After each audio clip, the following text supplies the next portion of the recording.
So, okay, so I've got to put got it right. Okay, so I'm live then.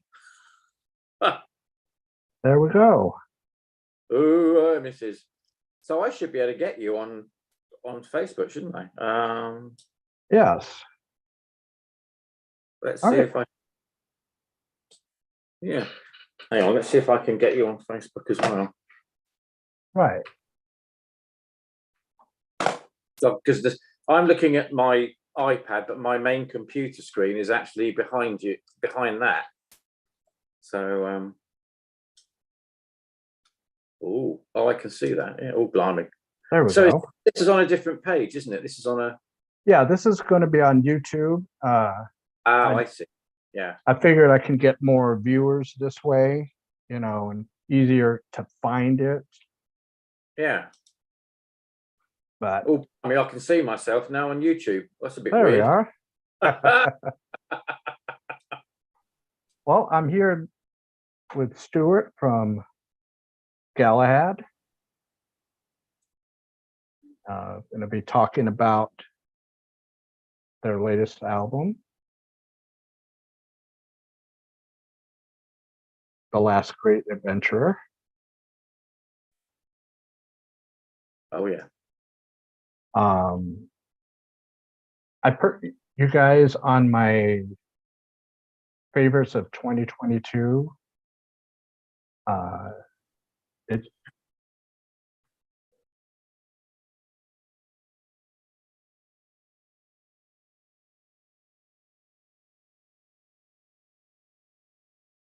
had to get rid of that. I had an echo.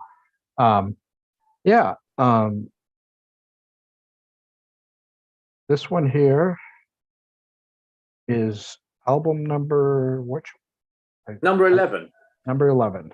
Yeah, it's our 11th studio release, not including compilations and live albums, etc., etc. Right. Yeah. Yeah. I really like the inside of it. The graphics, yeah. Yeah. Paul, our graphic designer, Paul Tippett, he always does a good job. And the idea of the picture was my idea. That's actually my dad. Oh, okay. And that's him climbing a mountain called Grossglockner, which is the highest mountain in Austria, in around the mid to late 1950s. Ah. As you can see, there's not much gear in those days. No. But I also No. I like how it looks almost like it's a book. Yeah, that's the idea. Yeah, it's like a sort of book or journal or diary or whatever. And then the inside booklet is actually a map. So, and when we release the vinyl, which we should be getting soon, hopefully, they're going to be two different covers. We're going to do the book, sort of leather look book cover for the black vinyl. And there's a couple of coloured sort of splatter vinyls, and we're going to use the red cover for that one, for those. Oh yeah, that I noticed there's a lot of bands nowadays are releasing on vinyl, even though I've heard that it's on the more expensive side. Yeah, that does worry me a bit. I've actually been to a couple of record shops today, and just to see what the prices are. They are quite expensive. I mean, most of the single vinyl albums are selling for around £20 or £22, which is quite a lot of money. So I'm hoping we can sell for slightly less than that. But of course, we don't know what other people are going to sell the albums at. So it'll be interesting to see what happens. Right. Well, it seems like for people that are buying albums, it's almost like they're like the collectors, Yeah. And I know there's a lot of big debate between the CD and the record, which sound better. I think it's a matter of personal preference, It is, and it's psychological as well to a certain extent. Yeah, I mean, I'm sure some of the classics out there, if you listen to it on on vinyl pre-CD, it might have a little difference, but the ones that were at the Mm. same time, pressed at the same time, be, like you said, psychological, and preference. And but it's good that you guys are offering the album for people like that, especially if they have enough room in their homes Well, to that's have a it. lot of. Take up a bit of space. Yeah, no, you're right. No, definitely. But what we're planning to do with this album is we've sort of gone into a bit of a partnership with. Have you heard of the Bandwagon USA? They're a distribution. Bandwagon, yes. And basically, because it's so expensive to send albums from the UK abroad now, including America, what we'll do, we're using them as a kind of hub. So if people in America, American fans and whatever, want to buy our albums and CDs and records, it's probably going to be cheaper for them to buy it from within America than to buy it from us. So I think we just thought it was a good way of maybe trying to reduce the cost a little bit for people over in America Right. and Canada. Oh yeah, yeah. That company's slowly becoming, they're building themselves up. I mean, I think they're going to be a major player in the years to come. A lot Yeah, of it'll be bands. interesting. They seem a nice bunch. Sven, I think, isn't it, who runs it? Yeah, no, because I've been meaning to get in touch with them apparently for a while, and then he said that he's been meaning to get in touch with me, and it's never quite happened. But I thought, well, no, I'll give them. I got in touch with them, and they, yeah, so we sort of came to an agreement, and we've already shipped quite a lot of product out there, so they've actually got some in stock. Oh, that's good. So hopefully, that will help a little bit. Oh yeah, because I mean, your band is one of the for me is one of the more important bands that I've got into later on in the career. I mean, the first one was Year Zero, Mm. and I've slowly but surely been collecting them up through a vendor here in the United States. But it's also good to have alternatives in case one's out of stock.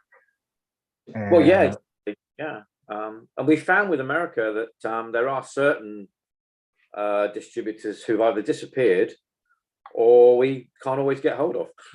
So, right, but we think we've got 2 or 3 at the moment overall.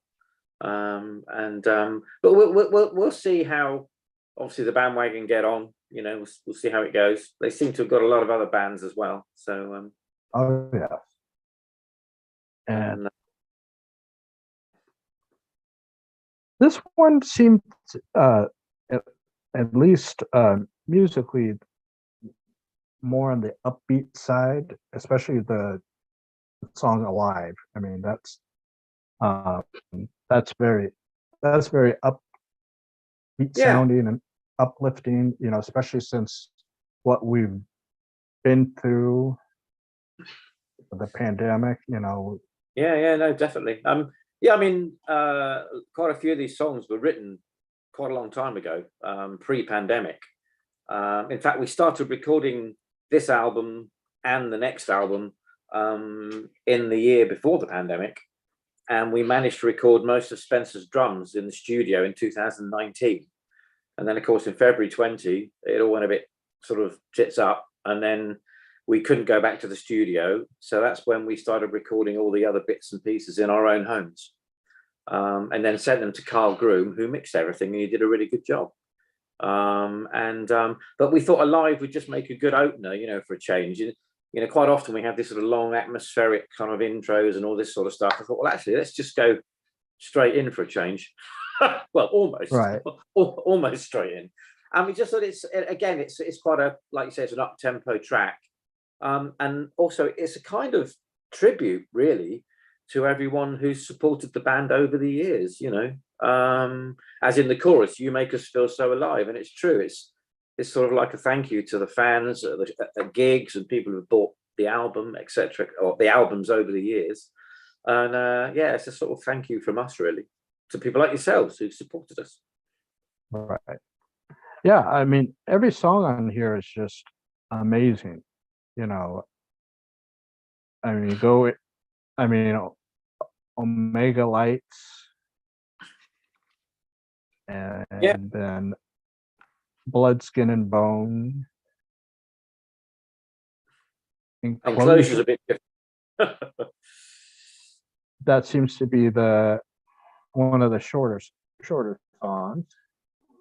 It is. It's the shortest song on the album. It's yeah, it's more sort of cinematic almost. It's quite an unusual one for us.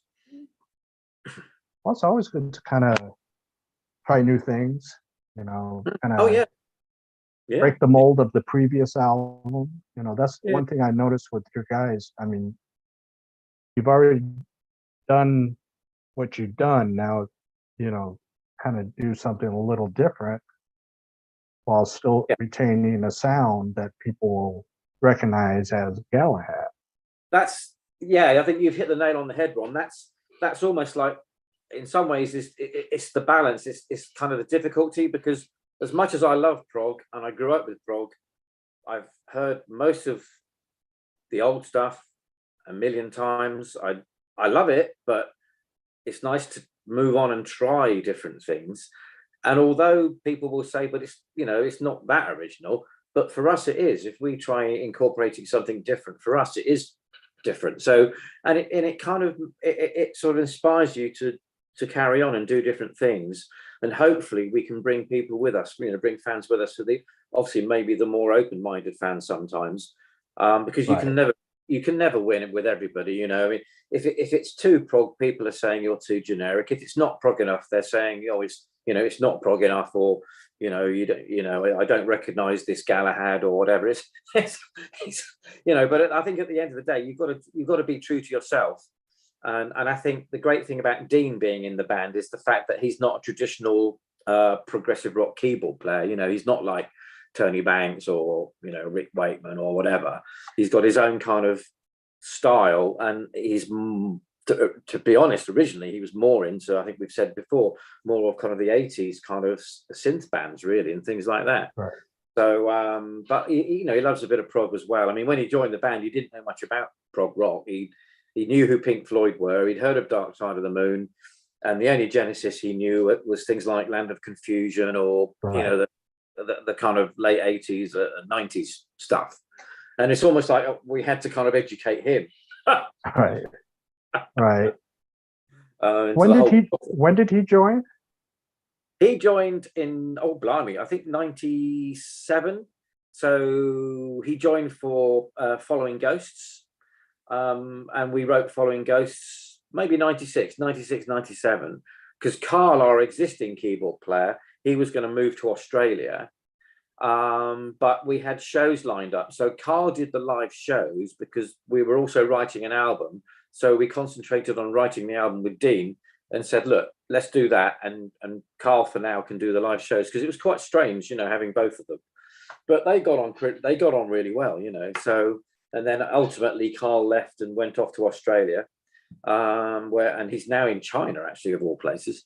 And then Dean's been with us ever since. So, easily our longest serving keyboard player, 20 years. I've noticed that from Fallen Ghost forward, it's like I hear little bits of even like techno. Yeah.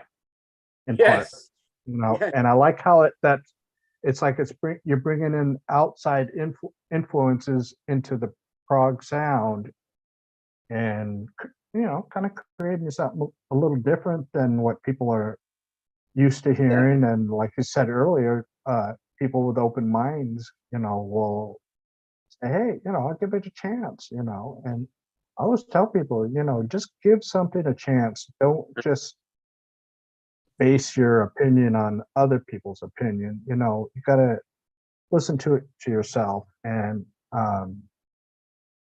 make up your own mind. Oh, without a doubt. Well, I mean, I found occasionally that someone I spoke to last week, they listened to the album, a friend of mine actually, and who's not really into prog, or they just like music generally. And the first comment was, "Oh, this sounds quite modern," because they were like expecting it to sound a bit 70s or something, or a bit older fashioned. And I said, "Well, no, we are. We see ourselves as a modern rock band, or as a modern prog rock band, and we have." As you know, we have all our original influences, and we always nod to those influences as well. And there's a couple of times on that album where we nod to, Genesis and other bands, and and it's quite subtle in places, but you can still see it. But also, I want the album. I want our music to sound fresh and and just slight kind of modern, but it's like a hybrid, I suppose. And I don't like. We don't like to repeat too much of what we've done in the past, but which gets harder, obviously. The more stuff you write, the more difficult it is to come up with new ideas. Right.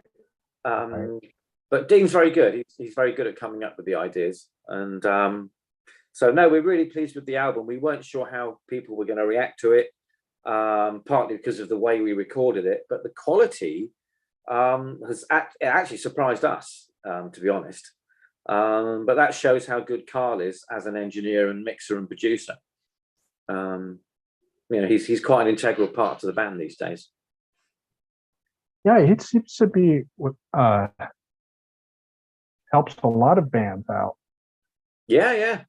I mean, he does. He's worked with Pendragon and Arena and Nick and Clive for donkey's years, and obviously Threshold as well. Right. And he does quite a lot of sort of some of the more power prog or prog metal or whatever, some of those sort of bands as well. Right. But I think we're probably the most different band that he deals with, because obviously we've got the lighter side as well as the slightly heavier side and what have you. Yeah, it seems like a lot of the, I'll call them the 80s, everybody call it the neo-prog scene. It seems like a lot of those bands, I mean, Marillion became a little more lighter, more atmospheric. And then, of course, Pendragon kind of retained their sound over the years, and 12th Night, it didn't, they were great, but they didn't last long. Well, they only did, I think, 2 proper albums, or maybe 3 at a push, because there was an instrumental album as well, Fact and Fiction, and the 12 album. That was it. Apart from the live album, which is really good. Live and Let Live, I must admit, I do. That's one of my favorite live albums. Yeah, and then that leaves IQ and you guys. I mean, and between the two of you, you're both incorporating modern sounds into your into the prog mix. Heavier guitars, I've noticed on both of your. And I mean, I think that nowadays that's what a lot of audiences are into, with the heavier guitars. Not so much the metal, but just something heavier. I think also the fact that Lee is in the band has made a difference, because he's more of a sort of rock guitar, not metal so much as you say, but more of a rock guitarist than Roy was, for example. More into his riffs, and Roy was very much into top lines and melodies. Not that Lee isn't, he is, but he's, I think he's just generally a very accomplished guitarist, And then, of course, the title track, The Last Great Adventurer. I mean, I can't tell you what my favorite song on this is, because I like them all. Yeah. And it is, and hard to pick, if I was trying to, I mean, there's like different sides of the band here. We got the upbeat opener, Alive, and then the title track are, different from each other. So it's hard to say, okay, which is one that best described. And my answer for someone like that is, okay, you like albums? If you like albums, buy the album, listen to it all the way through. Mm. I I mean, bands like yourself do put out singles, but they're not a singles band. No, not at all. No, no. And which I mean, the singles, I kind of it kind of like maybe catches someone from the outside, to kind of Mm. lure them in. What we call here in America, I'm not sure if you call it there, bait and switch. Oh, right. Okay. Yeah, yeah, yeah, You yeah. know, it's kind of like a bait and switch where they go, okay, here, come on in, and then once we got you, here's the rest of our sound. Yeah, yeah, yeah. No, that's interesting. Yeah. I mean, we did some radio edits for Amiga Lights and Alive purely to try and get onto more sort of mainstream radio, really. Because we know that all the prog stations on the internet and what have you, they'll play all the long songs anyway. Right. But it was just to try and give ourselves a little bit of a chance on some of the other stations, which has kind of worked on a few stations over here. Not many, to be honest, but it's worth a go. Yeah, it seems like the future really is that internet radio, and there's so many different shows out there now for people to choose from. Depending on what style of music they like. You can just look it up. On the different prog, from anywhere from like the mainstream commercial sounding prog to like the avant-garde sounding stuff. Yeah, So definitely. Yeah. you definitely you get it's a great way. And I know a lot of the radio host, and they seem to be very knowledgeable and know what albums are coming out and know how to contact the bands to get them, so they can get airplay and help promote the music. Yeah, yeah. No, definitely. No, Which there is are a lot out there. So yeah. Yeah, and that's one of the reasons why I do this is I'm doing this to help promote Yeah. however I can, because it's the mainstream isn't gonna touch this because it's not they can't control it. No, exactly. You know, Yeah, yeah, yeah. you know, and I mean, it's at a point now. It's like a friend of mine says music, mainstream pop music today. It's almost like the flavor of the day. You get tired of what was played yesterday very quickly. Yeah, yeah. No, definitely. And it's all very homogenous, I think, these days as well. It's a very narrow field, I think, generally. Right. And it doesn't give the younger generations a chance to want to explore musically, and see what's out there. Like our generation, we had so much choices. Mm, mm. And then you got the two bonus tracks. Oh, yes. Normality of Distance and Another Life Not Lived. Yeah. And I think that ending the album with that is perfect, because you have Alive and then Another Life Lived, just Yeah, it was quite difficult deciding how we were going to do it, because the original idea was to have the 5 tracks as the main album, because we wanted to release the vinyl at the same time, like an old-fashioned record. But of course, right. we've had to wait for that, and we still haven't got the copies yet. We will at some point, hopefully in the next couple of months. And then you got the extra track. So, but I thought Another Life Not Lived was quite a poignant way of finishing it, especially at the end when it's just literally comes down to just me and the vocal, and that's it. So I thought it was quite a nice way to to end it all. But that song was written probably 12 years ago, maybe. It's quite an old Oh song. wow. I wrote that with Neil Pepper, our bass guitarist. And the irony is, it's actually about a friend of mine's nephew who was 16 and unfortunately died of cancer. But when I was writing it with Neil, Neil was also ill with cancer. So it was quite a strange situation. But he was happy. He was happy to, be involved in it and what have you. But it was just quite an odd feeling. But Right. but it came, and we were supposed to release it originally on Battle Scars back in 2012, but we ran out of time actually, and we had enough material anyway for that album, so we kind of held back on it. And I'm glad that we finally got it out and recorded it properly. Right. Yeah. I mean, it's nice when you can kind of pay tribute with a song, to friends and people in your life. Oh, definitely. And I think there's no better way of paying tribute to that is with song. Mm. Mm.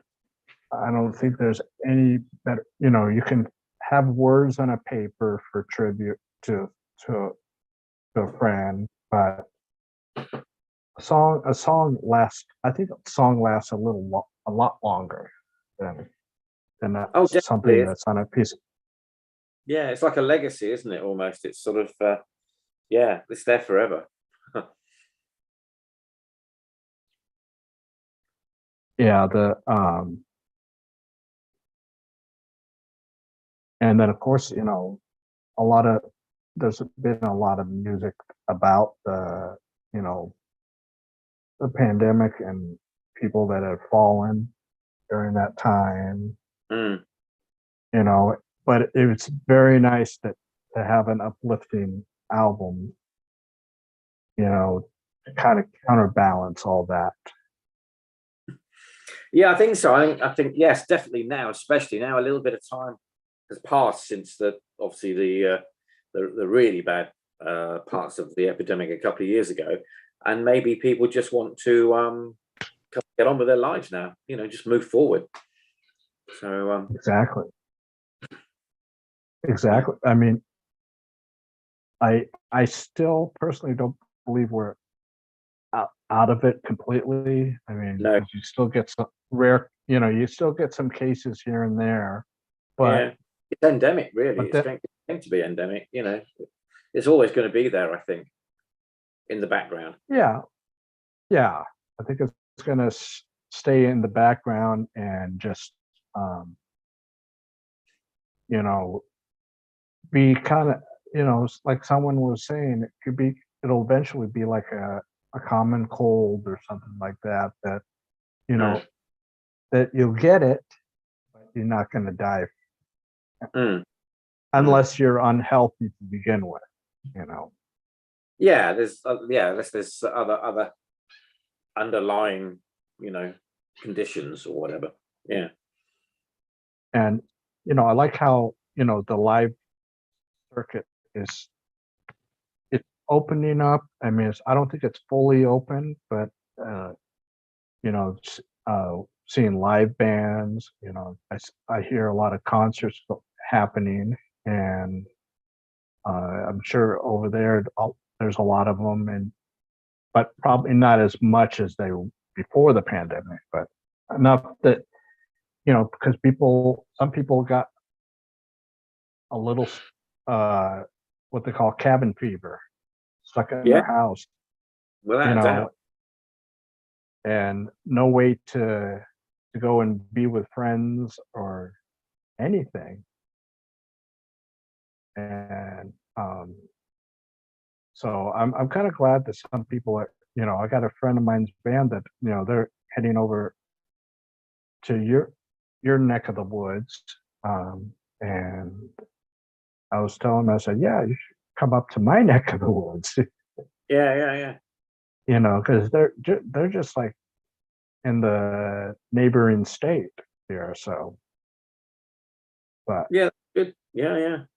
Well, we're hoping to start playing again later in the year.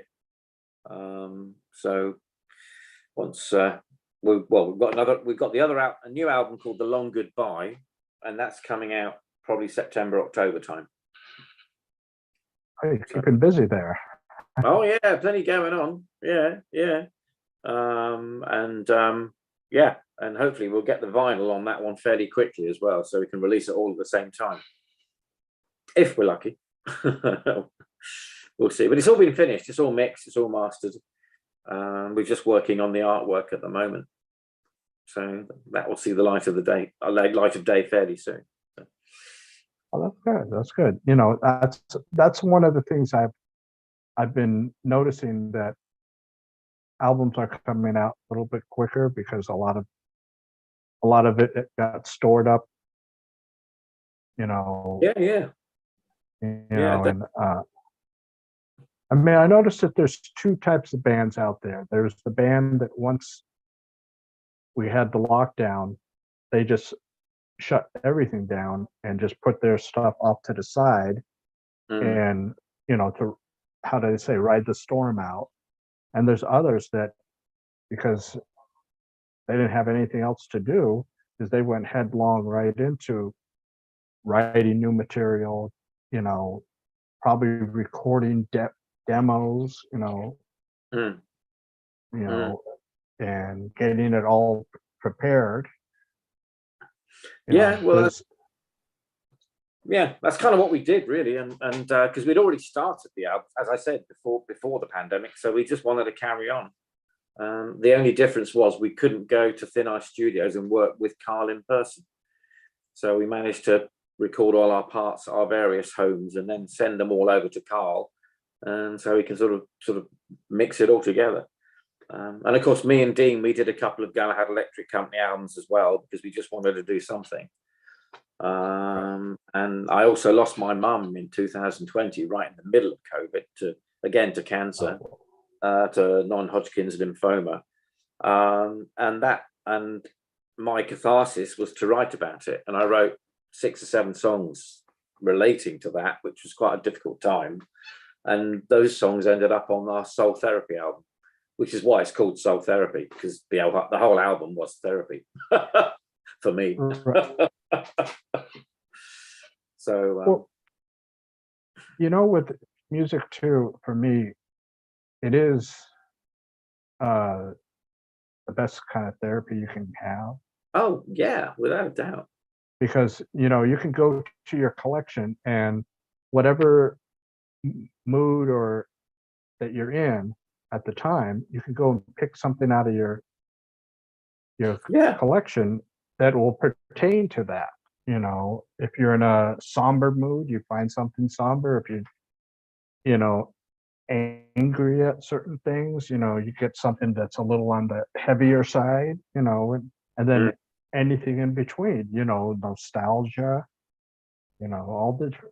that's a wonderful thing about music. But also the other thing is, what I find is, sometimes if I am feeling a bit low or not great, I will put a piece of music on that actually cheers me up as well. So it can change your mood. It can make your mood better. You know what I mean? Or if you want to just be reflective or whatever, you can put, like you say, you can put something like that. But I do find it's such a great way of trying to, pulling you up a little bit, sometimes. Right. Oh yeah.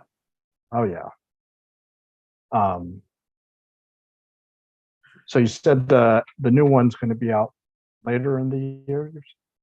Yeah, I mean, The Long Goodbye. And the title track is The Long Goodbye. It's about 13 minutes long, and we're really pleased with it. It's actually about dementia, believe it or not. Hence why it's called The Long Goodbye, and it is actually influenced partly by people I know in my family who've suffered from it, but also I don't know if you've seen it, the film Still Alice, and it's very poignant, and it's all about a university lecturer in America who suddenly realized that something's not right, and she's basically got early onset dementia, and it's quite sad. It's a book as well. The book's really good, but that kind of, it's just one of those things. Sometimes you read something or you watch something, and straight away you get an idea, and that's where it kind of that sparked it all off. Yeah, my mother passed to complications of dementia, and so it's like whenever I see subject matter about that, it mixed feelings, you Yeah, know. Uh, but it's just a really bad thing because they can't do anything about it. There's really nothing you can do. And uh, then, whichever point you are with dementia or and some other diseases, that it's never going to get better. It's only going to get worse, and that's right, a horrible feeling, isn't it? It must be, very difficult to deal with that, especially when you've got lucid moments to begin with, right. because you know what's happening to you, and It's said that people feel like they're drowning. mm, You know, getting up to the surface for a couple, like you said, lucid moments, and then back under. yeah, And to be trapped in your body where you but you don't know what's going on. yeah. And it's uh, so it's I think that song will probably stir up some emotions, but on the good side, because I always reflect on the good times, you Mm. know, growing up. So I mean, very sad she's gone, but I try not to remember that moment. I try to remember Yeah. the good times when she was happy and everything. And I think that's what a lot of people kind of get stuck in a certain moment in time, and they can't move past it for whatever reason, you Mm. know. And it's always good to just remember the good times. Oh, without a doubt, and it's the same with my mum. Like I said, like you say, I'm just think of all the good times that we had over the years and all the things we did, and she had a good life. She did a lot of the things she wanted to do, and a lot of things she never thought she would do. So, she did have a good life. So ultimately, it's very sad. I mean, she was 80, so she was a bit younger than obviously she would have hoped, because she still, with it, up to a week before she died, she was again completely lucid, and her mind was fine, but physically she deteriorated very badly in the last sort of couple of weeks, and that was it. And it was very sad seeing her knowing what was happening. And then in the last day, they withdrew all the meds and everything because they knew there was nothing they could do, and that's when she went really downhill. But like you say, we've got the good memories, you know. Yeah, that's the thing that's fantastic to hold on to, to remember, because my father passed from cancer 23 years ago. So Wow, he wow, was yeah, young. He was young, 67. I mean, that's just too young. that is far too young. Yeah, yeah, And but it's like I had a great upbringing. You know, while other fathers were taking their sons to sporting events, he took me to the movies. all right, So and then from the movies is where later on I got the love of music, because mm, you're always hearing the score in the background, and it's like, oh, and I was really into the classical music scene in uh, in school, up until about, when I got into the high school years. I mean, that's they call grade 10 through 12 here. All right. Yeah. And but when I was growing up as very young, that all it was classical music that I Mm, listened to. So that's why I gravitate towards progressive rock, because I see a yeah. lot of similarities, Yeah. you know, Yeah. Of course. Mm, and I like adventurous music. mm. And you guys supply it perfectly for me, Oh, it's and nice to. and and and countless others too. There's a lot of it out there. There's a lot. In fact, people ask me about bands and say, "Have you heard this or that?" And I'm thinking, no, because there's so much. It's impossible you know, to take on everything because there's just so much stuff out there. In fact, there's Oh probably yeah, more than there ever has been. So I noticed that in the past 10 years, there's more releases than the previous 10 years.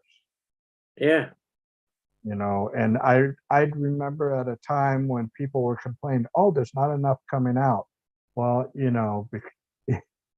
I'm sure those people are like eating their words, like going, maybe I shouldn't have said that, because now we got too much coming out, and there's no way to get everything.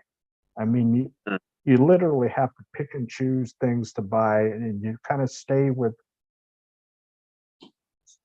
things, but then every once in a while, you get that adventurous side to go outside of what you like, and pick something new to get into your music. And that's what I'm hoping definitely. people will do with Galahad, is to Yeah, get into, to be able to get someone into the band, and it's like when I tell people they're a progressive rock band, some will think, oh, that 70s stuff. And I go, no, no, no. This is modern stuff. I mean, mm, you got it it's parallel in some ways to what's going on in the mainstream world, but having that, progressive rock mentality about it. mm, mm.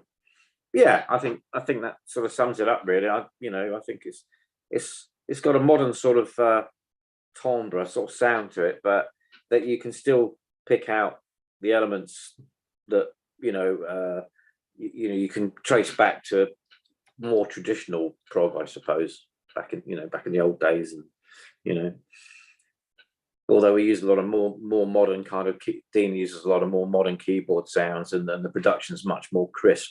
Occasionally you'll get some sort of mellotron come in or something, or a flute or whatever, and you think, oh yeah, it's a bit of prog. Right, right. And Yeah, also, that's the one thing I noticed. There's a lot of bands out there that are using the classic keyboard sounds, and I think it limits what they can actually do musically. And I think when the bands use their keyboardists use modern keyboards, they got many more sounds that they can create. yeah, it's a massive potential Than sound palette. Yeah, and then a Mm, lot of the stuff that they I noticed there's a lot of the bands that they have their little their MacBooks, they're by the keyboardist. He has his MacBook or her MacBook yeah, out, to get in the program's sounds, which is, I mean, it's at first when I saw that, I was like, going, why do they have their laptop up on stage? And then when it was explained to me, I said, oh, okay, I understand now. That's what they're using, that as their uh, what is it, library bank or well, something it's like like a that? sound bank almost, isn't it? It's all Yeah, their sounds are on there, so it's sort of like a mother keyboard almost, but it's not a keyboard; it's on the actual computer. So yeah, yeah, and I just like how you know keyboardists like Dean, they're using, you know, the technology to make, you know, Galahad sound Mm. more modern, more, like you say, yeah, I do notice your sound is more crisp than most of the bands out there. Um, I think a lot of bands I've heard are very muddy, Mm. and you can barely hear like the drums over everything else, and then you get the ones that are like, I mean, too crisp, where it's like it almost sounds very, very thin.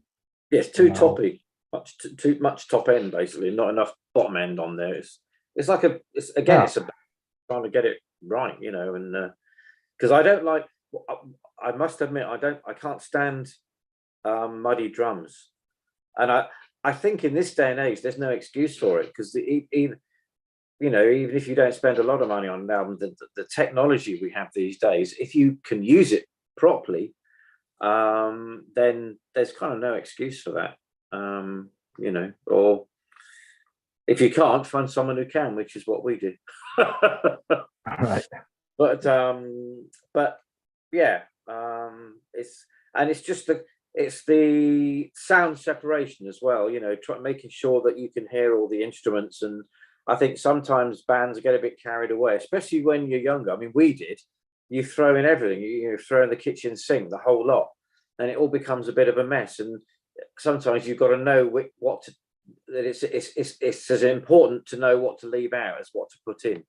The space right, between the notes is as important as the notes themselves, and exactly. we're always quite mindful of that. And I'm sure we get it wrong sometimes because everyone does, but and it's very subjective, I suppose.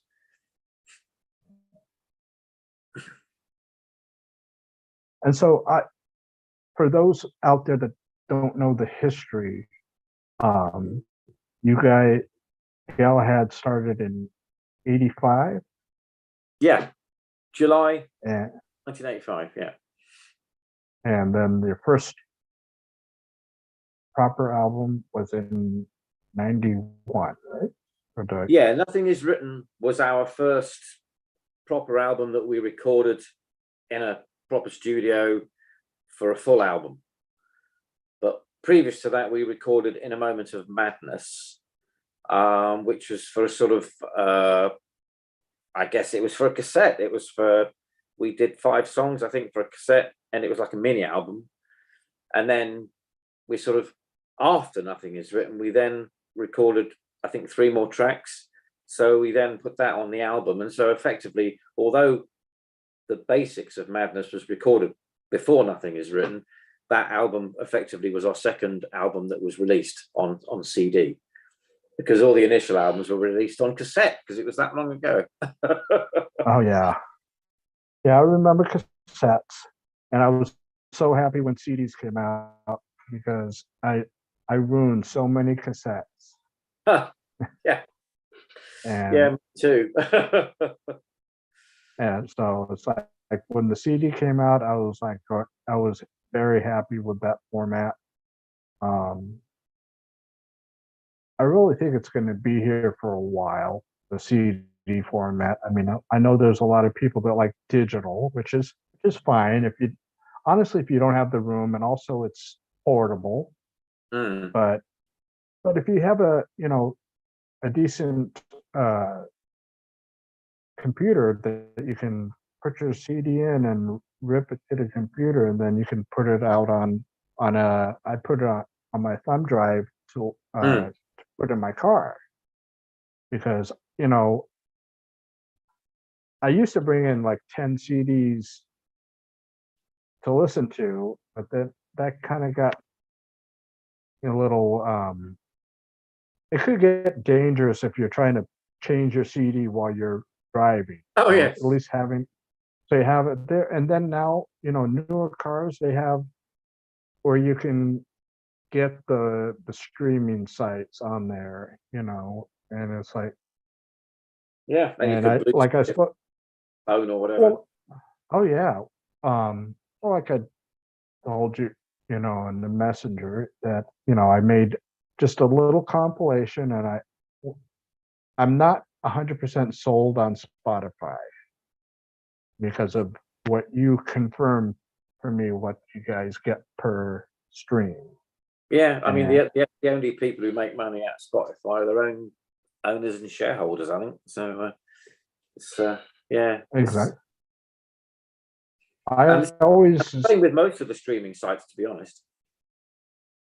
well, I always tell people it's like, okay, if you're going to use that streaming site, at least own the CD first, Yeah, yeah, and yeah, yeah. use the streaming site as a convenience. Mm, I tell people, don't use it as your library. mm, It's not your it's not your library. It was just there for convenience because people aren't gonna carry like the old days when we used to carry like a big case of our cassettes or our CDs for in our cars. mm. You know, not that's just impractical. You know, and many people I've heard had their cars broken into because they see CDs in there and thinking, "Oh, this should be mine." Oh yeah, So I've come across that's happened a few friends to be honest. Luckily, I've never had that, but I know people who have. yeah, But no, so I mean, we see streaming more as a marketing and advertising tool. That's how we yeah, that's rationalize. It's a good way to get the name out there. It's a good way for people to get to know you. But in terms of an income, it's really not very good.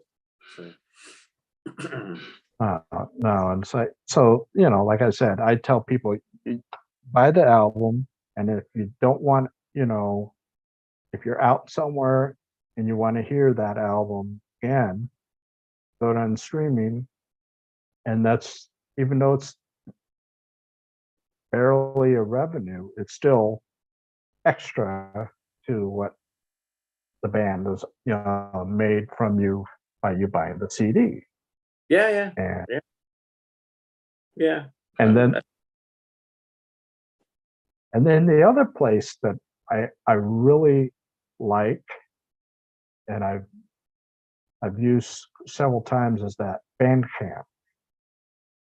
yeah, Bandcamp's not too bad because again, the income for the bands is a lot better Yes. on Bandcamp, and also people tend to download it as well, which is good, which gives better income. And you can also sell merchandise and physical CDs on Bandcamp if you want as well. So it's quite a versatile platform. And Yeah, yeah. That's and I love how, you know, when the pandemic started, every Friday, first first Friday of the month, they would, you know, have Bandcamp Fridays where oh the bands yes, get 100% of the revenue. yeah, yeah. Well, it's a nice gesture. Oh yeah, I think that they're probably the only vendors out there that are really uh, uh, user friendly. I mean, Yeah, yeah, they take care. yeah, I mean, because you know, if you send to the other vendors, you're sending it, you know, basically at wholesale. But with here, you know, you're selling it, and you get, you know, I think what is it? You get like on the normal days, you get like 80% of the sale. Then then obviously on Bandcamp Friday, you get 100%. yeah, yeah, yeah. So you know, That's good. 80% is a lot more than what you know for wholesaling. Yeah, yeah. So No, bad. It is. Yeah, it's yeah. a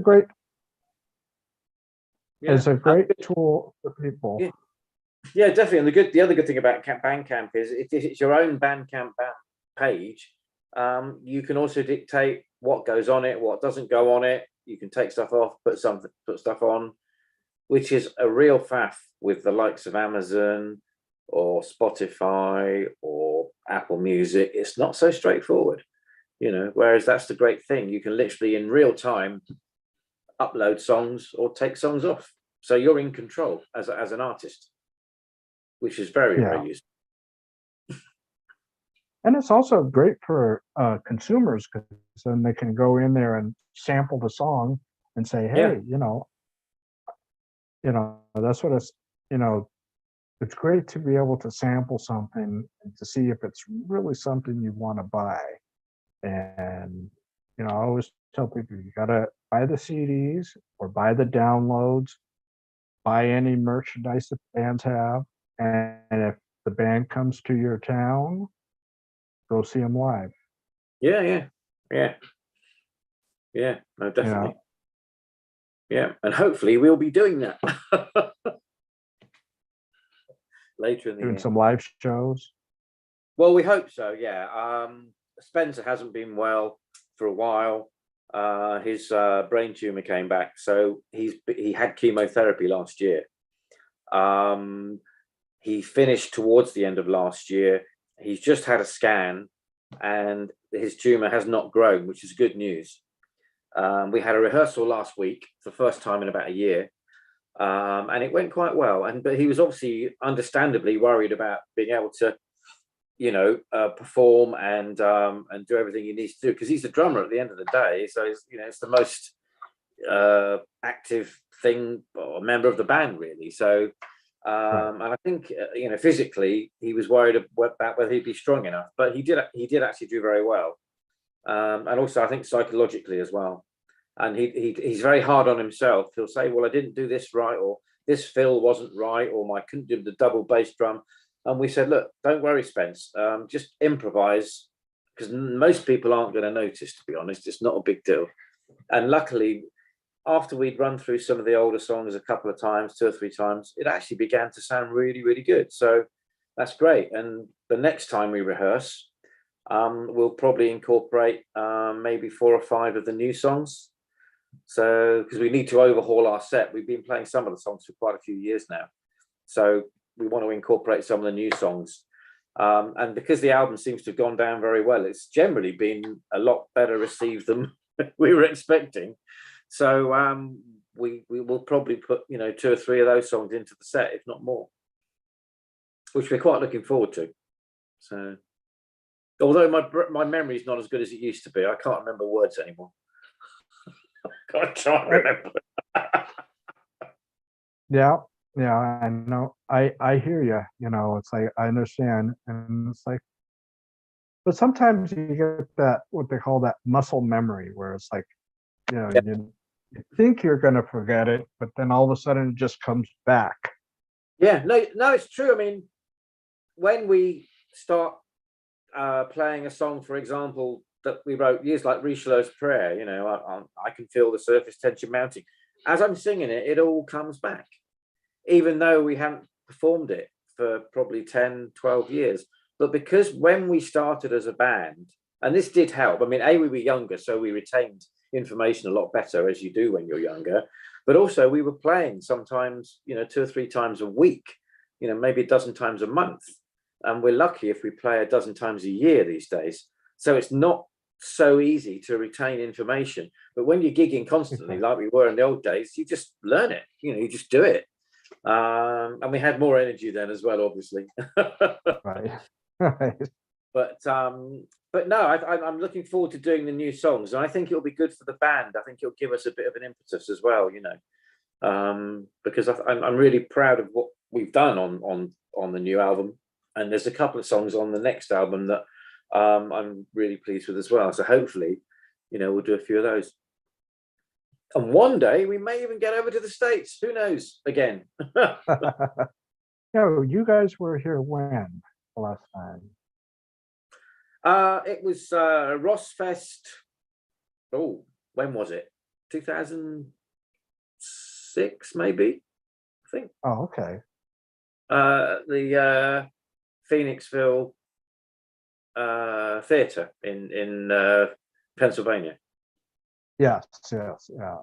It was. Yeah, I went to the one in 2012, and that's when they played at Gettysburg. Oh, right, okay, yes, because they'd moved the venue by then. Yeah. Yeah, and then now they're down in Florida. Yeah, and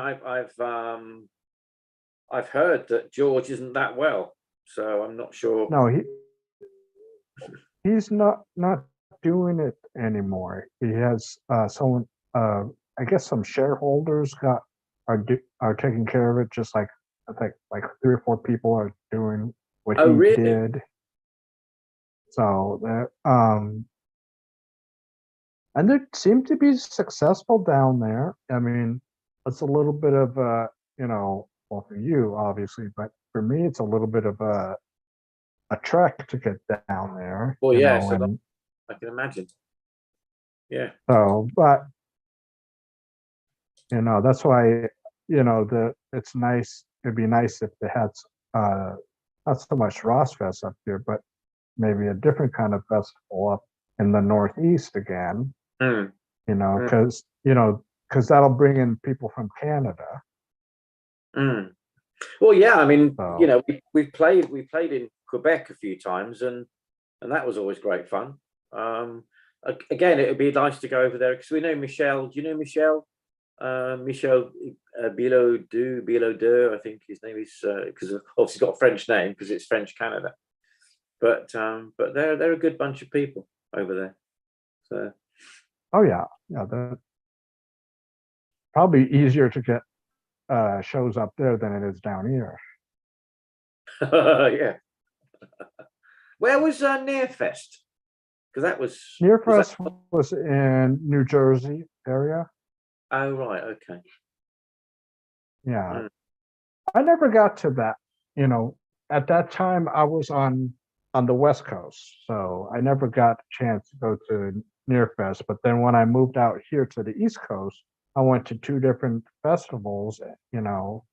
I generally went to ones that I recognized the band names, because then I know I'll enjoy it. Mm. And but 2012 was the last time I actually saw any live band. Oh right, okay. Yeah. I always joke about it, but where I'm at in Maine, it is a prog wasteland. Oh right. Nothing, nothing prog comes up here. I guess maybe they're afraid that they're gonna get froze over or something, or Oh, but nothing really comes up this way. So, and I haven't really seen any bands in a while, oh right. and I look forward to after my transplant that I'll be able to at least drive down to some like in Boston and places like that, because I'm still a little weary about uh flying. Oh I right. mean, I wasn't before the pandemic, but since being trapped with all those people that maybe someone lied a little bit, saying that, oh, I'm not sick, Yeah. Yeah. Yeah. and then all of a sudden I get sick, and it's like, no, it's not worth the gamble at Mm. this time. Who knows? It might change in a few years' time. Yeah. Get Well, back. we can get this sorted out, hopefully. So Oh yeah, but this is for anyone out there that gets a chance to go see you guys, and wherever you tour, it's I I remember the promo of that I got. I think it was from Metal Mind Productions years ago. oh, is The that the the Polish live gig? show. Yeah. Yeah, I remember that, and I was like going, "Oh wow, I want to see these guys someday. I hope it's soon." And it's like, so every once in a while watch that, or I'll see any kind of. That's what YouTube. You can find Yes. stuff on there that you didn't you didn't know existed, or hope it doesn't get the light of day, for whatever reason, Mm. but it's like any kind of concert that's that was ever recorded, someone uploads it to YouTube, Oh you yeah, it'll be know. on there somewhere. Yeah. Yeah. There's Yeah, a so it's huge like, Polish gig on there, I think. So yeah, so it's like you get a chance to see them, see you guys, I based on that that DVD, it's, they could be in for a good time. Yeah, no, And sure.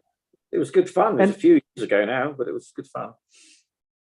now with something like that, you know how we have nowadays Blu-ray, would something like that ever be released on Blu-ray, or is it Uh, not your property? it could be released on Blu-ray, but unfortunately, because we did it through Metal Mind, um, strictly speaking, we're not allowed to, because they own the copyright to the recording, so it's up to them. So it's Right, unlikely it will ever be on Blu-ray. Although if we do any concerts in future, we probably would do a Blu-ray version, I would say. right, right. But It would be it'd be to their advantage to put it out, re-release it, for people that miss it the first time, or converting their library from DVD to Blu-ray. Be good. Good. I, I think it would be a good thing for them to do that, and it might even uh, bring in new fans. possibly, yeah, yeah. I Yeah, haven't had any contact with Metal Mind for several years because I know the guy who ran it. Unfortunately, he died. I'm not quite sure who took over the business after that. And they're based in Poland. I could probably find out at some point. So maybe, because it yeah. I is a know. good, It seems like nice little recording. So yeah, and I noticed there was a lot of the bands, a lot of the bands from England went over there and to do a live thing to get it recorded. I think was Pendragon did it. yeah, I think Arena did it as well. Yeah, And just yeah, I think there was a few bands who went over there, and yeah, yeah. did it, yeah. But And I haven't heard anything of from them, uh those kind of concerts. I don't think they've done them in quite a long time. no, they didn't. It all seemed to stop for some reason. Again, I don't know why, but yeah, I mean, and that was before COVID as well. So I'm not, Right. yeah, I don't. It was nothing to do with the COVID thing. I just think generally it's sort of, it's died down a bit for some reason. But as to why, I have no idea, to be honest. But Right. maybe one day we'll do another one. There you go. And then nowadays, since I've seen a lot of bands now are doing the live stream of their concerts. You know, they'll.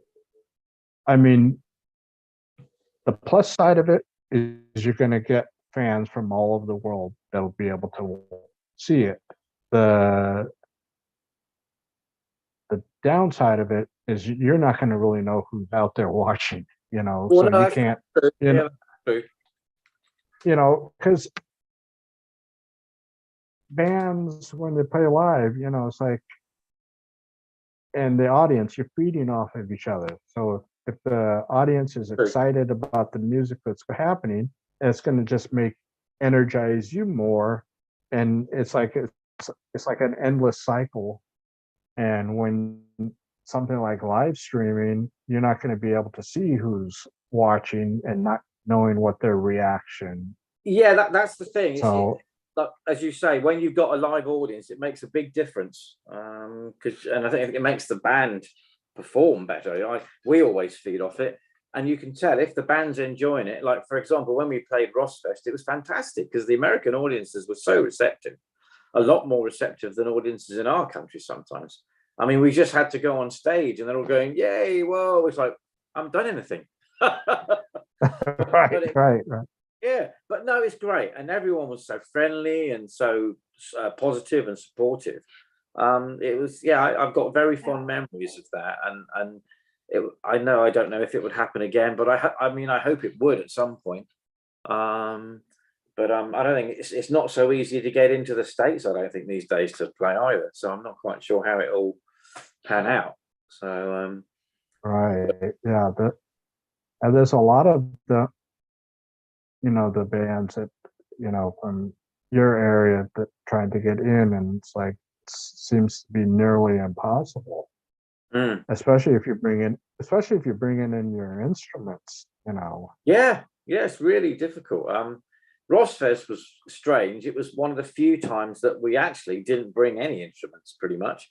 I think we might have brought some effects pedals for the guitars, maybe, and Dean may have brought a laptop or something, but we didn't generally bring any instruments in because it could have been a problem. But Right. I brought the tambourine. Yeah.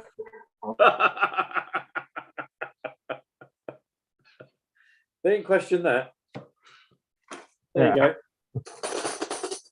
go. See, my tambourine's even got a flight case. Oh, there you go. It's posh. My posh tambourine. Hang on. There we go.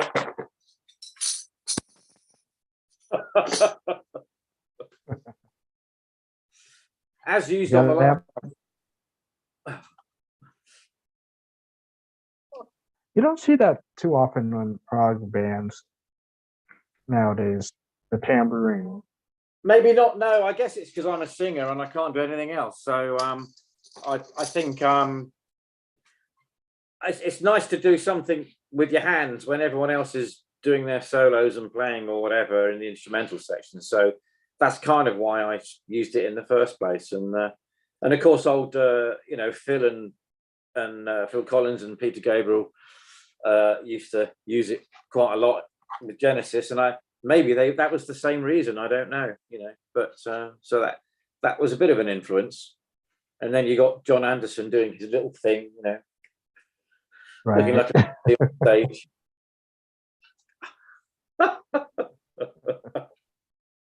It was all good fun. I'll show you something. Actually, stay there. And then here's the one. Here's the one with all the streamers on it. Oh, there you go.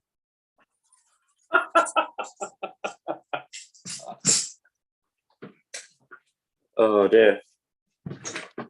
It's all good fun. Oh yeah.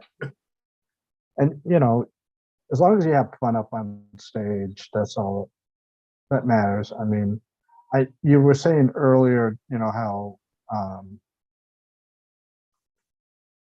kind of like musicians are kind of hypercritical of each note. Yeah. And the audience, unless they're hypercritical, the majority of the time they're not going to notice a bad note. No, that's right. Yeah. I mean, and I think. Sorry, go on. We do get a lot of what they call prog snobs, where they're like they overanalyze the music, and it's like I think that takes all the fun out of listening. Is when you overanalyze it. No, without a doubt. Yeah. I mean, it's like be critical of something. Notice some obvious changes, but don't go searching for changes. Seeing the band doesn't sound the same or something like that. It's like, well, any good prog band shouldn't sound the same as their last album. That's the whole thing, is being progressive. Exactly. Yeah. To move on and try different things and what have you. And yeah. I think we're sort of the antithesis of AC/DC, really, aren't we? Yeah. And I love AC/DC. I love and adore AC/DC. And I went to see an AC/DC tribute a few months ago, and they had two singers, and one was doing the Bon Scott years, and one was doing the forgot his name. What's his name? I've had a brain, but Brian Johnson, and one was doing the Brian Johnson years, and they were alternating, and it was great. So you had all these different you know, 1 minute they're doing Whole Lot of Rosie with the Bon Scott guy, and then they're doing Back in Black with the Brian Johnson guy, and it was great, really good fun, you know. But they can get away with it. Right. Yeah, that's the one thing is they do get away with that, having the same sound pretty much album to album, and people don't seem to mind it. And but then for a prog band to have the same sound album to album, it's like after a while they'll, you know, the fans will be like, what are you doing? You know, like, you Yeah, know, it'd be almost like as if they would do different lyrics to the music each album. You know, it's the same song, but it's just different lyrics, or maybe changing tempos and things like that. You know, just to kind of try yeah, to make it sound different. You know, but that's that's one of the things I love about this genre of music is that, you know, you got bands that are really being mindful of the word progressive, you know, and not, you know, the progressive rock of the 70s, but you know what those bands were thinking, and when they were creating their music, that's how bands now should be doing that, and not so much looking to the past, but looking more to the future and what you know, try to anticipate, you know, not so much being cutting edge, but just anticipate what's going to be out there music wise. yeah, yeah, yeah. Just think outside the box and try and incorporate some new ideas and, you know, different things, and maybe some different subjects or the different instruments, you know, and what have you. But yeah, who knows? Who knows what's going to happen next? Who knows what's going to happen next with Galahad? I have no idea. So we'll have to start writing some new material soon because I'm running out of old stuff. but Well, but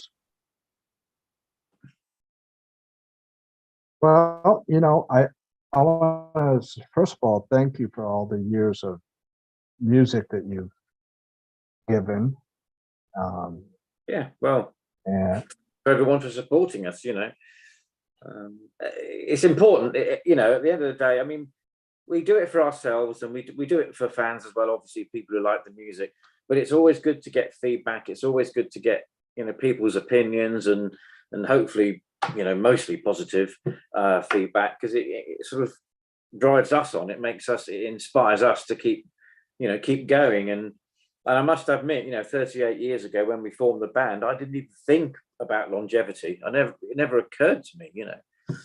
Even when we were still playing pubs and clubs locally back in the late 1980s, I'd never have thought that we'd still be going in 2023. Do you know what I mean? It's right, didn't even occur to me that that would even be a possibility. But here we are.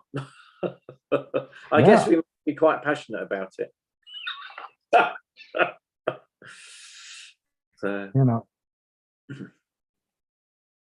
and you're from that time, you're really one of the more you're staying consistent, you know, because you don't go too many years between the albums, and then of course this one you said it basically going to be a year apart, and um and it's nice to kind of remind the fans, hey, we're still here, you know, but yeah, then hello.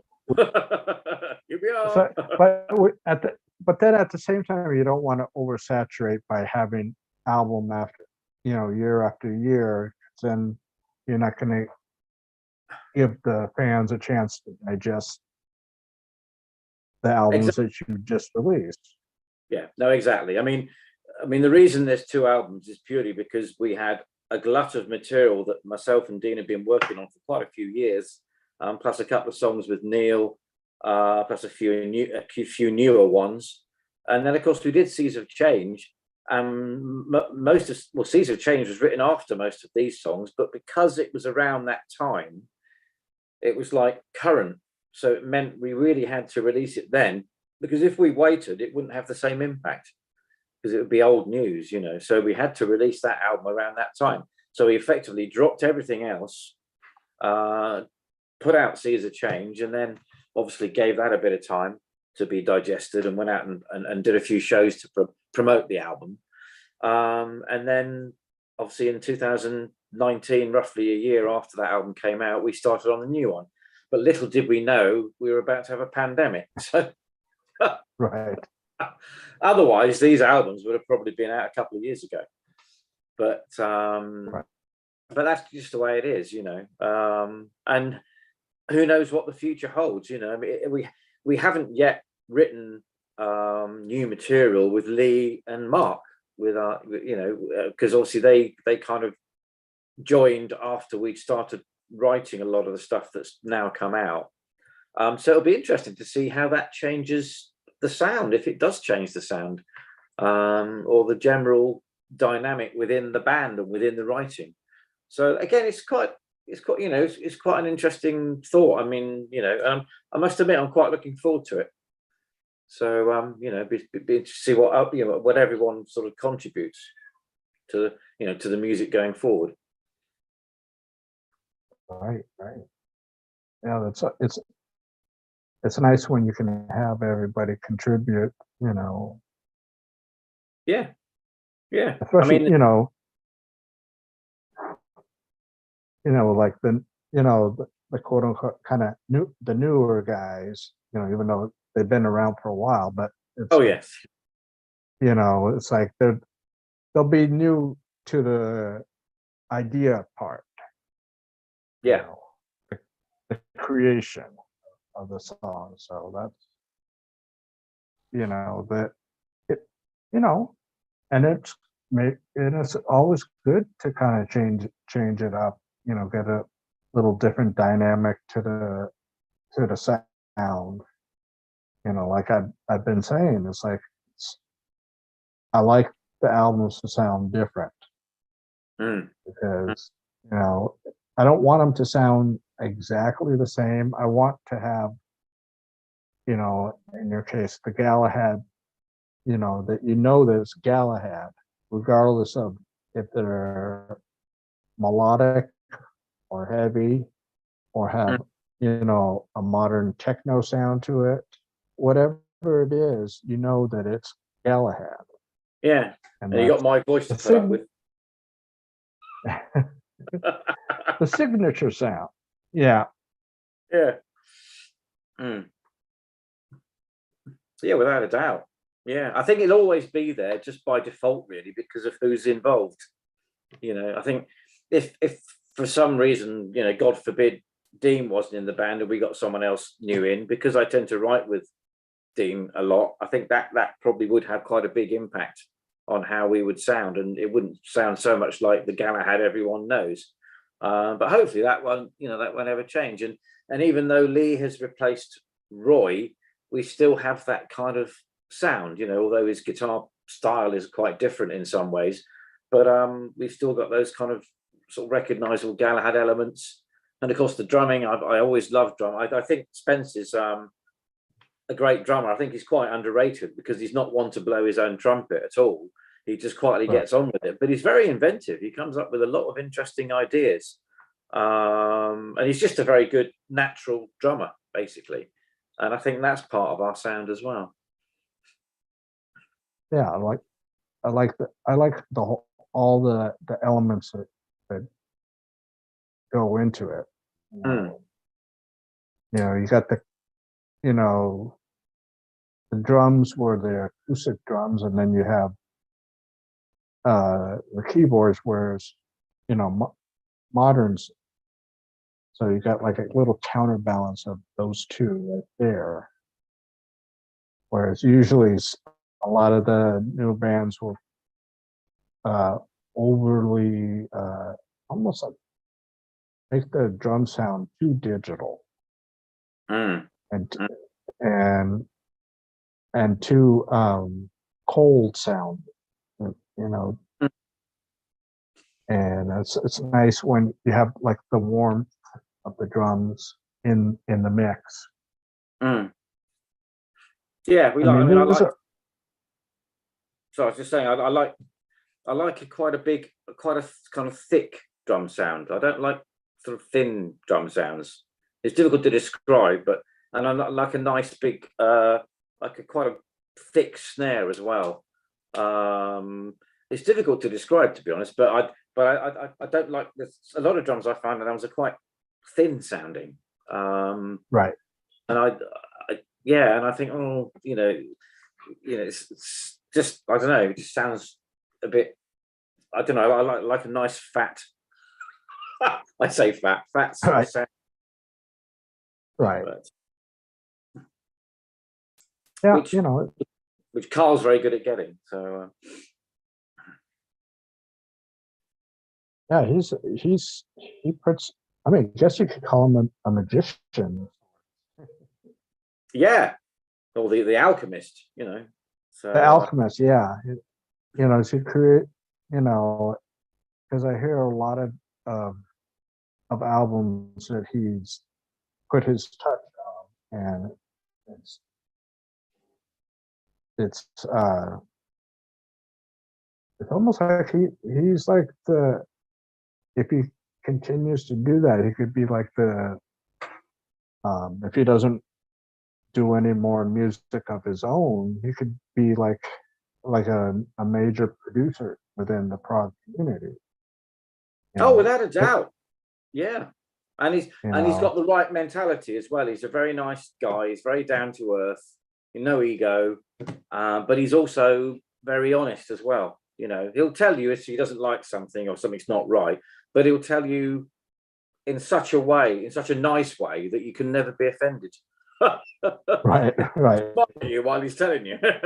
And but no, right, he's a great guy actually. And I mean, but we sort of regard him as a sixth member of the band almost. He's kind of like our George Martin, right. because he's good on arrangements. He's good, if we're not quite sure what to do with something, he'll always come up with an idea and say, well, why don't you suggest this or that, or how about this harmony or whatever, or maybe that little top line. And yeah, I mean, we don't get me wrong, we record everything and we come up with all the creativity, but occasionally sometimes you feel that something's not quite right and it needs an added extra something or other, and he's very good at coming up with that.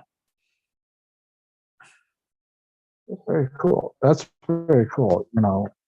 So if people haven't already gotten purchased this, they really should. Yeah. It was on my top 20 favorite albums of 2022. Mm. I got it late in 2022 because you released it in November and I got it like mid-December. But the minute I heard it, it was like, even though I only had it for a few weeks, I was like going, this is one of my favorites of the year. All Just right. No, cheers. Mm. Yeah. you Nice to know, hear. and and it's hard when albums are released towards the end of the year to put them on a top list, favorite list, or some people do top 10. Uh, Me personally, I don't really believe in top 10 because your top 10 is going to be different than mine. Mm. So I feel the word favorite is better.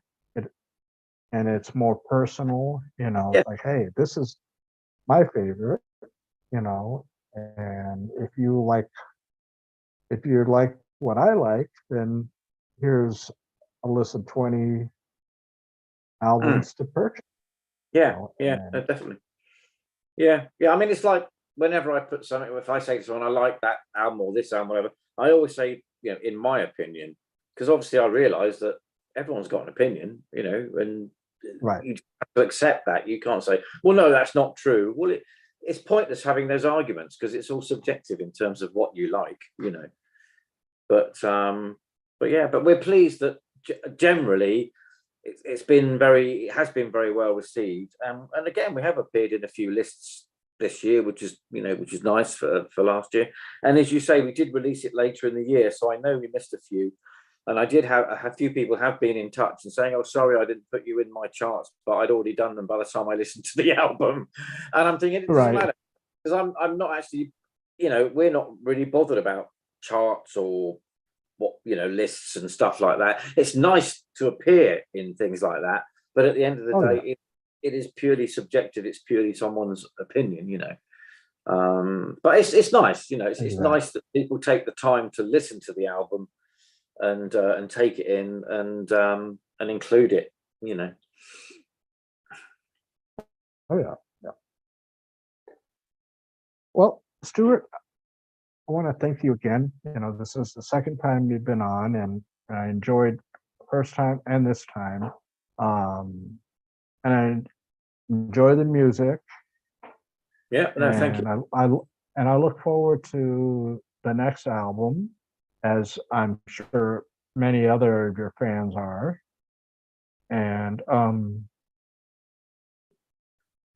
And for anybody that's going to be in your when you do tour into that area, if you're a fan, I would strongly recommend going and watching.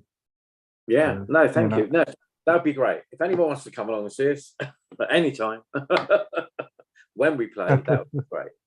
But no, it's been yeah, great to talk to yeah, you, Ron, as usual. And it's just nice to chew the cud and have a chat and what have you, and discuss all things yeah. music and prog and what have you. So yeah, Exactly. And oh, and what is it now? Getting what, close to 9 o'clock over there, or 10 o'clock? it's about 25 to 10, I think it is now. Oh, Yeah, hang on, let me just check my watches. Right, yeah, 25 to 10. Yeah. yeah. We've been on for a little bit here, Yeah. but I do appreciate you taking the time out. No, it's fine. I'm just thinking he's got in touch with me, but I don't know what he's saying. Oh, that's a bit bizarre. Oh, right, okay. Oh, he's just said he's been to the local pub. So that's nice. He likes the local pub. It's only a few yards from where he's moved to, so that's good. Ironically, I used to go there when I was a child with my parents back in the 70s. So it's quite nostalgic Oh, going. wow. It's only about 10 miles away. So Oh, not that's far. not that far. Yeah, not at all. No. But anyway, it's yeah, like I said, it's been good to see you. Time's gone quick, isn't it? Yes, it has. Yeah. It goes quicker as we get older. Oh, it does, yeah.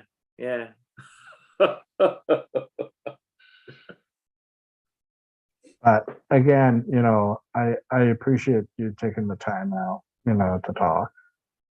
And I will talk with you soon then. Yeah, no, definitely. It's always a pleasure, Ron. And we'll keep you posted of anything that we do and what we're up to. And obviously free to get in touch anytime. So yeah. Okay. So take All right. care. Well, you too. Thank you. Yeah. I'll let you do the honors.